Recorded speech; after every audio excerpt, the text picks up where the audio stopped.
Hey everyone, Josh Neighbors here, Locked On Big 12 podcast. Today it is the 19th of January, 2023, and on today's show, a look at some Big 12 hoops. How many legit Big 12 conference championship contenders are there this year? Three teams tied at the top right now, K-State, Iowa State, and KU. Are they all contenders? Are there some contenders behind? And are all these teams contenders for the national championship? Big day of hoops coverage coming your way.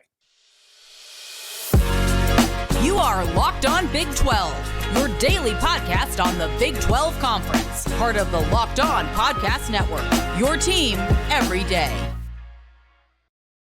Once again, Josh Neighbors here, Locked On Big 12 podcast. Thank you guys for making us a part of your day. Make sure you all subscribe on YouTube. It really does help the show when you guys do that. Subscribe, like the videos, and comment. That really does help us out.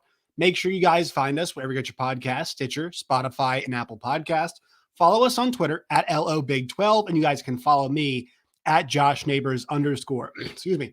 We're still going through a lot of our seasons and review. We've got Oklahoma posted. We have Texas recorded. We've got UCF done this week as well. Houston and Kansas State, as well as TCU, are all coming next week. So still football coverage happening here. Also, we are waiting on a Pac-12 television deal, which give us some insight about, Big 12 versus Pac-12 that will also shine some light on some expansion notes. So we're just waiting for those shoes to drop, if you will. So more coverage coming on that front. But I have to say, I've been negligent in diving into college basketball because we've been so football heavy. I mean, if TCU had not made the CFP final, we would have dived, I guess, into basketball much earlier.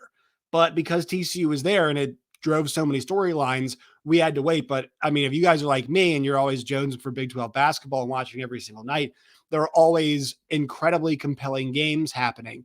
And so, that kind of gets me to where we are today.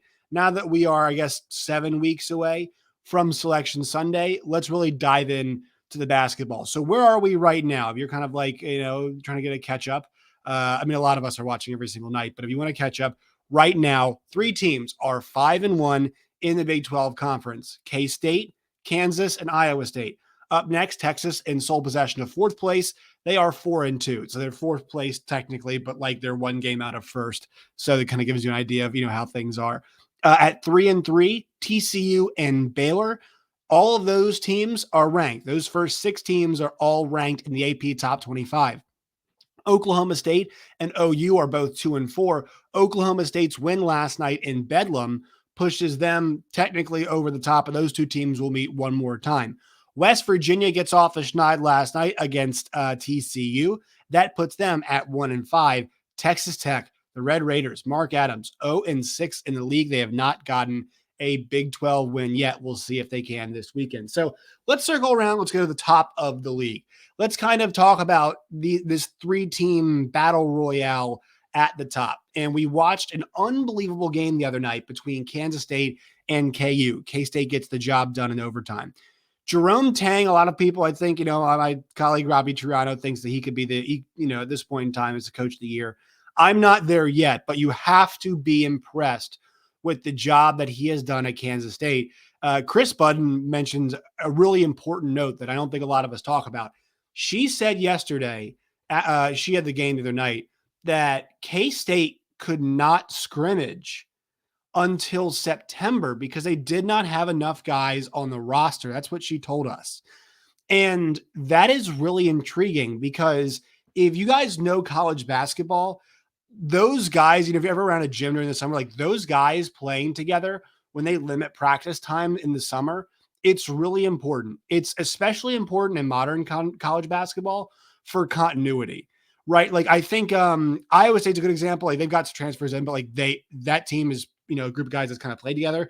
KU is a really good example. Like having a group that's played together is a massive bonus, but that's not really the way modern college hoops is working now. It's a mixture of freshmen, old guys, and transfers. And so the pickup that those guys play is actually like really important, especially if you have guys like Marquise Noel, seems like this amazing leader, who's a guy who's smart enough to maybe incorporate some of the stuff that they're trying to do on offense into some of those games. Now, a lot of the time, you just want to get feel for where guys are going to be and whatnot. And this team's got a lot of it. And I'll tell you what, Marquise Noel has had an excellent feel for a guy, a guy like that. I mean, his averages, I think in conference is like over 9 assists a game. Look, you don't see a whole lot of that in college basketball. That is coaching, but that is also execution. It's Marquise Noel adapting to a new coaching staff, adapting to a new play style. Keontae Johnson has been an absolute star for Kansas State. This is a guy that we heard about his trials and tribulations on and off the court at University of Florida. Obviously, an unbelievable story with what happens with the heart condition. K-State clears him, and Jerome Tang has been honest about what he thought he was going to get from Keontae Johnson. He said, maybe he finds his sea legs, but there's just certain guys that are, I think it's across athletics too. Like they're just ball players. And you put Keontae Johnson on a basketball court, he is a good enough athlete and definitely a good enough player to just adapt. He's got this really awesome inside outside game that for a guy at, his height, 6'6", 230, like he does a little bit of both. He's got the size to take you down into the post. He also has the ability to go on the perimeter. And this year, 18 points a game, 55% from the floor, 39 from three, and 75 from the line. I mean, we're almost talking about, 50, 40, 75. For a college guy, it's really impressive. 7.2 rebounds. He's passing well, averaging over a steal per game, just doing it all. And for the Norfolk, Virginia native, like this is a guy that you could tell is always an athlete. That's a guy who's going to be an NBA player. That's a guy who's going to be an NBA player. You watch him with the alley-oop, the athleticism is there. What his game looks like at the next level, I think it's really intriguing. But as the game goes smaller, you have to think that a guy like Keontae Johnson will have no problem finding his way. Also, he shoots over 3 threes a game, and he's making 1.2 of them. So, like, he is an effective three-point shooter. He can stretch the floor. He's going to have to shoot a bit more of those. But, hey, I'll give you guys a good comp. Maybe athlete-wise a bit different. But Grant Williams, when he was at Tennessee, guys, he played a lot in the post. He was a post player, back-to-back ACC or SEC Player of the Year at Tennessee. And he was an excellent post player, but now in the NBA, he's a guy on the perimeter, does drive a good bit, but also is a guy who needs to knock down the corner three. Keontae Johnson can do a lot of that. And Jerome Tang, those two guys are obviously the engine that goes, but Jerome Tang has had to empower some of the guys behind them to really get things going. And Naquan Tomlin is a phenomenal athlete, but also you saw a guy like Desi Stills come off the bench. And basically, you get to a point where because of the way that, Desi Stills played, not a great game from Marquise Noel. He didn't have to play that well. He had some big steals in the stretch, tell you that. But, those were massive moments. And also, out of timeouts, they were phenomenal. The X's and O's really good. And so Jerome Tang is we understand, a lot of us know this, he handpicked Kansas State, for a reason. He handpicked Kansas State because he has been in this league for a long time. He understands what it takes to win in Big 12 basketball. And so if you get a job in the Big 12, like we are all idiots for being so shocked at how well scouted the other teams are. Obviously the personnel changes, but he's been around some of these guys for a while now. And look, any coach who's come through this league, like he's got as much familiarity as anybody. I know TJ Otzelberger is new to the league as a head coach, but for Otzelberger, Jerome Tang has seen him as much as anybody else has. He was an assistant at Baylor. So it doesn't matter who's been there where, from Bill Self to Jamie Dixon, to Otzelberger, to Adams, no matter what the duration of time these guys have been here, Tang and his staff have seen these guys as much as anybody could. So their coaching has been excellent. And I think the messaging has been something very interesting that, we have to look at about like the way he's trying to empower the fans to say, go K-State and not FKU. And look, like, I get it. I love it. It's part of who he is.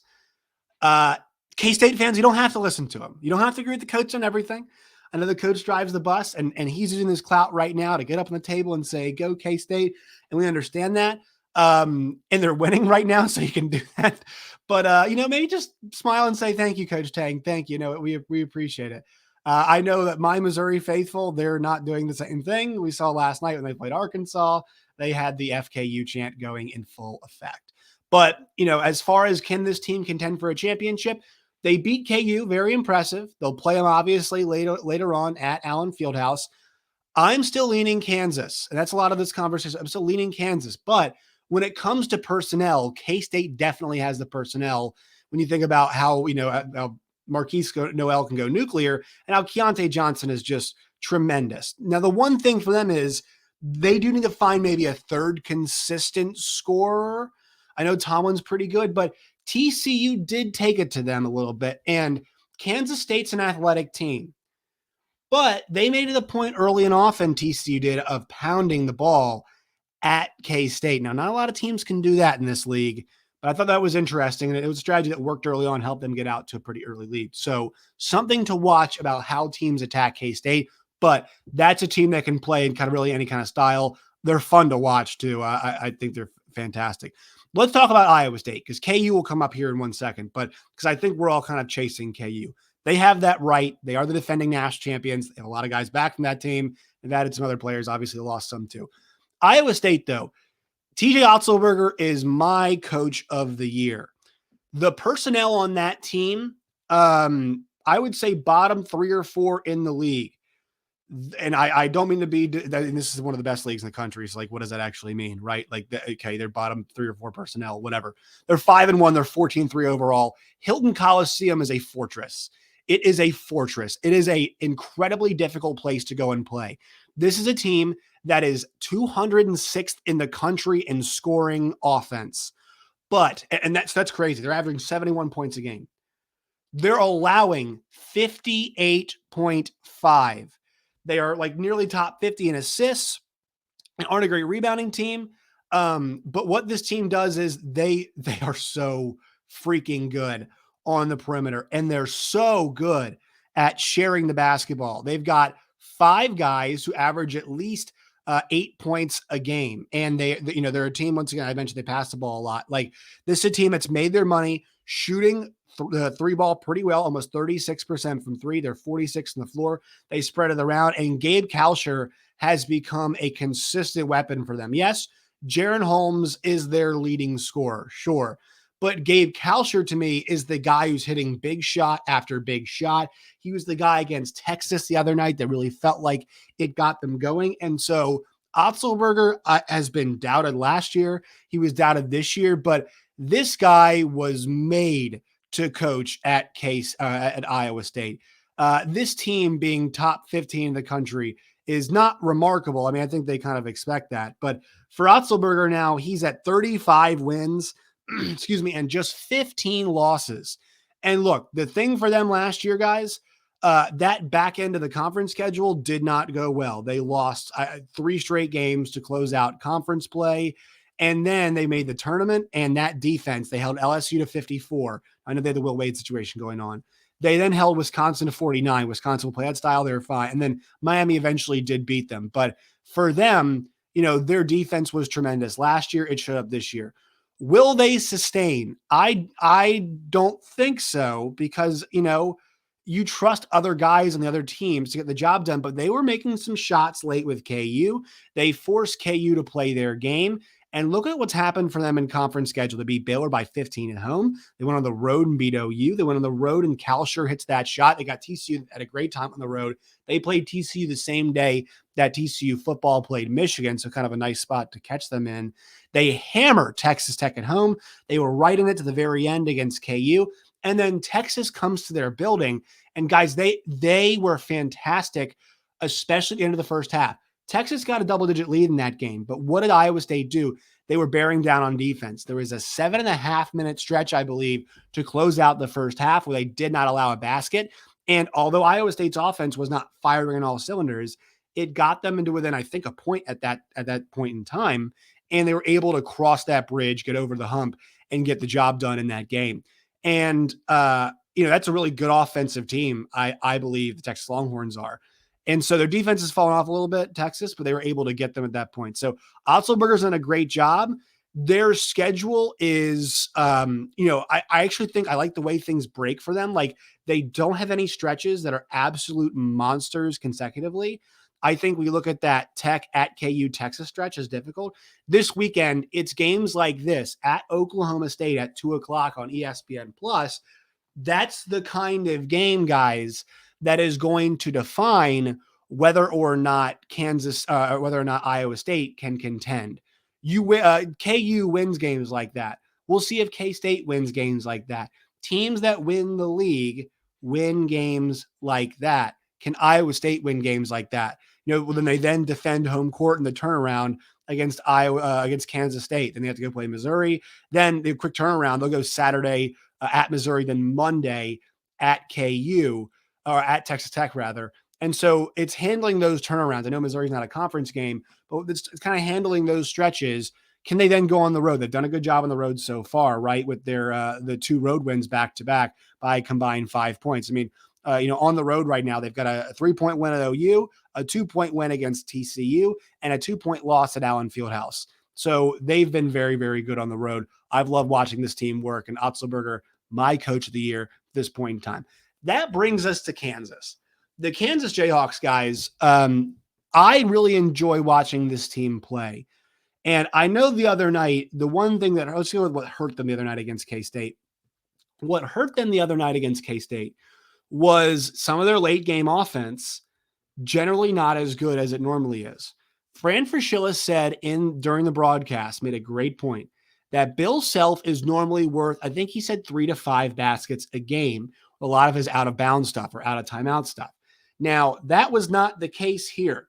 If you saw what happened, they had a couple plays they really just did not execute, and they ended up in turnovers. The end of regulation, they did not get the shot. I think, let's see, I'm trying to think, they don't get shut off there. Turnover in the last possession of the game, a turnover as well, and they had another one too. And so also the timeout when Jalen Wilson bombed a 3. Just uncharacteristic. I think they'll get that stuff straightened out. The one thing, though, is that I need DeJuan Harris to be a bit more aggressive. That guy can score. He is a really strong 3-point shooter. And this year, he's 44% from 3 this year. He's 47 from the floor, 73 from the line. But the thing is, this is not a guy who shoots a lot. They need him to shoot more. They need him to shoot more often, in my opinion. And I think if they want to continue to win, win games at a high clip, like he's got to be better. Now, he was 1 for 6 from 3, but it felt like there were moments where stuff was open for him, and he still just decided not to take it. He had 11 assists in that K-State game, but he scored only 3 points and had 4 turnovers. So that was difficult. Kevin McCullough did not play well. And obviously, kind of gets to one point, they lack depth. They lack serious depth. But I don't know how many games where you're going to get a goose egg from McCullough, a nearly goose egg with 4 turnovers from DeJuan Harris, and then also Grady Dick playing as bad as he did. That team just, and look, Kansas has messed around some in games this year. It's why that while they're deserving the number 2 ranking, they in the net, they're like 6th or 7th. But when you watch them play, they're winning all of these really close games because eventually they turn it on. They do turn it on, but they have a problem with messing around for long stretches of games. Do I think this will persist? No, I mean, actually, this team is in terms of resume, is doing better than last year's team was. But you think about the 2-point win against Oklahoma State, 3-point win at West Virginia, right? 4-point win against OU at home. And again, they were down like 8 points with 3 or 4 minutes left to go in the game. Iowa State by 2, and they were trailing. They were down 15-16 against K-State. So this team has a big problem with that, even at home. They have not lost a home conference game in a long time, and I think that's the big equalizer for them. But listen to the stretch coming up for them. They had so this is the teams that they played. Iowa State, number 14. At K-State, number 13. Home for TCU, number 14. At Baylor, number 21. At Kentucky, who's playing good basketball now. 13, Kansas State at home. At Iowa State, who's number 12. Texas, number 7 of the country. That's at home. They have a brutal stretch coming up here, and I'm excited to see how they handle it. It might take some knocks, but if they take 1 or 2 losses, I think I still like their chances to become Big 12 champions. That's who everybody is chasing. The one thing for them, though, is that this team is 1 injury away from being in a really difficult spot. I mean, if Jalen Wilson goes down, they're going to be in some serious, serious trouble. But like, even if Grady Dick goes out, I mean, do I trust Joseph Yesufu? I like him as a player. I've always kind of been Team Yesufu. Love the lefty stroke, but is that a guy you trust? Is Pettifer a guy you can trust, right? They're not very good at the big man spot. Not a lot of depth there. So I think this is a team to beat in the Big 12 still. The reigning national champions, obviously two-time national championship coach. I think we're all chasing them. But at this moment in time, you do have to be worried about their depth. I still, though, I'm on that KU bandwagon. I'm still, because that is an impossible place to go in and win out. And Fieldhouse teams have come close. Oklahoma State was close. Oklahoma was close. Iowa State was close. But guess what? They didn't win. You really have to take it to them. And Kentucky did that last year, but Big 12 teams predominantly have not gone in there and won. And I think it's a bit easier to go in there on some people would say, well, you're used to playing there.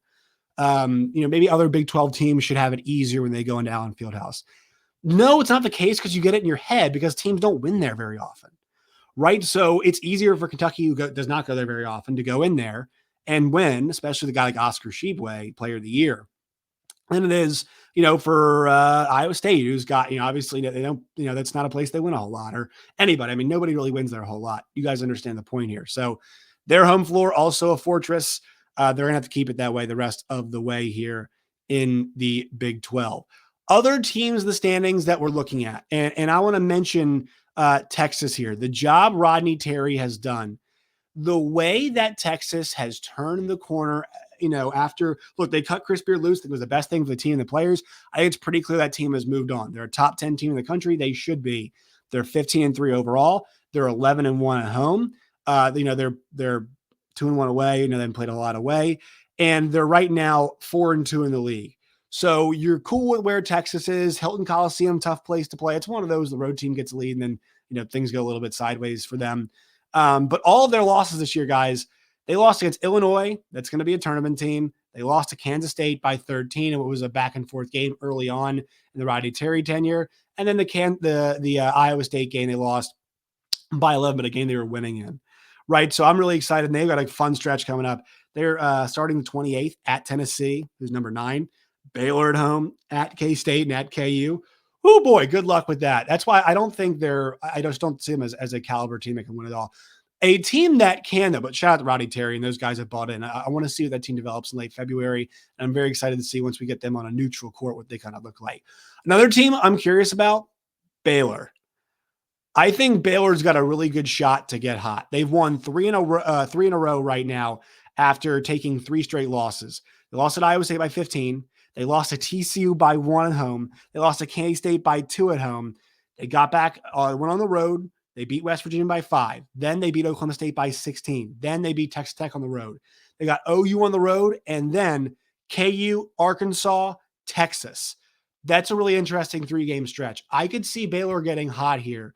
They're getting healthier, and Keontae George, guys, I've said this a bunch.